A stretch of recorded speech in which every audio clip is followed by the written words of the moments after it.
Sekali lagi, ini kita baru bicara K2 dan negeri. Next slide. Terus bagaimana dengan PPG dan swasta? PPG dan swasta itu kan tidak ada domisilinya di sekolah negeri saat ini. Kan tidak ada.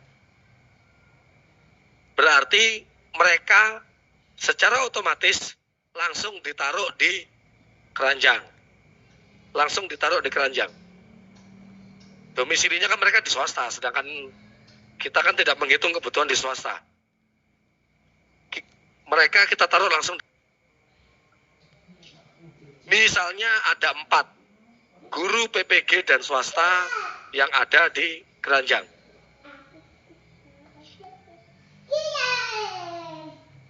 Nah, kita buat peringkat 1, 2, 3, 4. Kita buat peringkat 1, 2, 3, 4. Nah, lalu penempatannya, kalau tadi untuk K2 dan honorer negeri, kita carikan ke yang lebih dekat dulu aglomerasinya. Artinya rasio kebutuhannya, rasio kekurangannya itu kecil. Rasio kekurangannya yang kecil, itu kita tempatkan dulu. Baru yang rasio kekurangannya besar-besar. Biasanya kalau rasio kekurangan besar-besar kan ada di ujung daerah itu kan. Nah, khusus untuk PPG dan swasta, penempatan pertamanya ada di rasio kekurangan yang terbesar. Dibalik rasio kekurangan yang terbesar, dibalik. Ada 2 sekolah. Kekurangan pertama rasionya 1/5. Sekolah kedua rasionya 2/5. Kekurangan 2/5. Berarti yang akan kita utamakan adalah yang 2/5 terlebih dahulu. Menurut aturan Juknis ya. 2/5 terlebih dahulu. Berarti yang peringkat 1 masuk ke enter. Masuk ke sekolah yang membutuhkan. Masih ada kebutuhan. Kita taruh untuk yang peringkat kedua. Lalu di sekolah satunya juga masih ada kebutuhan. Maka peringkat 3 kita taruh ke sekolah yang membutuhkan. Sisanya 1 orang harus tetap diam di keranjang karena penuh.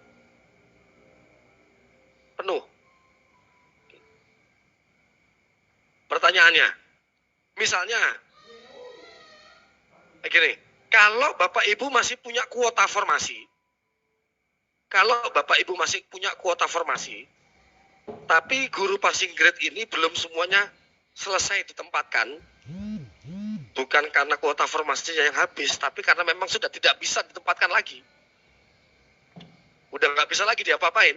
Bahasa Inggris, TK, misalnya seperti itu. Tapi Bapak Ibu masih punya sisa kuota formasi. Maka sisa kuota formasi tersebut dapat dilakukan untuk mekanisme yang kedua, yaitu pola observasi. Jadi bisa langsung ke langkah yang kedua, yang observasi. Oke, next slide. Nah, sekarang kita masuk mekanisme yang kedua. Tadi udah jelas ya, mekanisme pertama kita tempatkan dulu guru-guru lulus passing grade.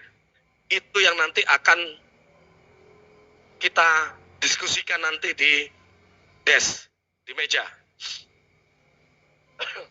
Sekali lagi, jika Bapak Ibu, jadi pertama gini, di desk itu nanti akan, oke, Bapak Ibu masih kurang atau lebih kuota formasi untuk yang passing grade. Jika kurang, kita akan tanyakan mau tambah atau tidak. Itu sudah ada sistem aplikasi, kita sudah siap. Mau tambah atau tidak? Kalau tambah, oke, tambahnya mau berapa? Jika tidak, oke, berarti Bapak Ibu punya kuota sekian. Tadi Pak Suryo kan juga udah bilang bahwa kuota di informasi tidak diperkenankan untuk dikurangi, diperkenankan untuk ditambah. Oke, jika memang tidak menambah, berarti udah kita nanti di desk tinggal diskusi siapa ditempatkan di mana. Khusus untuk guru-guru yang sudah punya sekolah, tidak dapat didiskusikan kembali, karena dia memang sudah ngajar di situ. Khusus untuk guru-guru yang ditempatkan di keranjang itu tadi, kita bisa berdiskusi. Kita sangat membuka diskusi oleh Bapak Ibu. Oh, ini di sini saja, yang ini di situ, yang kita bisa diskusi. Masing-masing Pemda kira-kira mendapatkan waktu sekitar agak lama di meja itu 45 menit. 45 menit untuk mendiskusikan individu, penempatan individu. Jadi saya rasa itu udah lama. Makanya maksud saya, mindsetnya itu kita bereskan dulu di sini, pengertiannya kita bereskan dulu saat ini. Jadi nanti begitu di desk itu tinggal diskusi data. Siapa kemana? Oke. Lalu sisanya ada beberapa daerah, terutama Kalimantan tadi, kalau saya lihat datanya.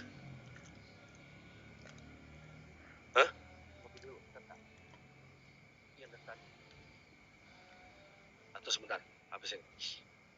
Kalimantan tadi banyak yang memiliki kesempatan untuk masuk ke ranah mekanisme yang kedua.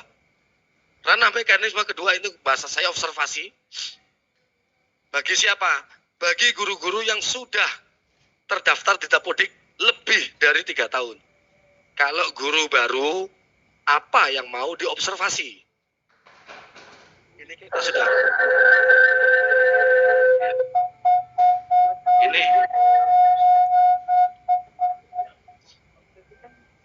Ini kita sudah.